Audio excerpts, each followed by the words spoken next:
en France, je te dis, la médecine étant un acte culturel, je pense que la plus grosse différence, je dis, quand tu donnes des gens, là, c'est des gens, pour certains, qui sont plus religieux, ne sont pas croyants. Ouais, d'accord. Et c'est pas un jugement, c'est un état de fait. Il y a beaucoup de non-croyants. Donc, tu es obligé de rationaliser des choses. Ok.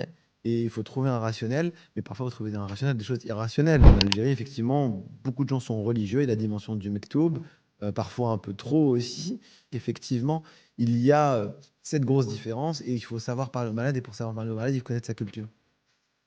Bien sûr que tu peux soigner sans connaître la culture, mais tu auras moins d'impact humain dans le soin, parce qu'il y a le soin des symptômes, de la maladie, je dirais, organique, Ouais. mais aussi le soin de l'âme. Le médecin, il y a la médecine hippocratique qui soigne les âmes. Et quand tu as un médecin, moi j'ai vu plein de gens issus d'immigration, quand j'en vais à parler en arabe, les gens ils sont soulagés alors que j'ai encore rien fait. Alors que ça se trouve, je suis nul, hein, mais le simple fait qu'on leur parle, ils ont Ouais. l'impression d'être compris. Et c'est important d'être, quand tu es malade, en détresse, d'avoir la sensation, je pense, une nouvelle fois, d'être compris par le médecin qui est technique.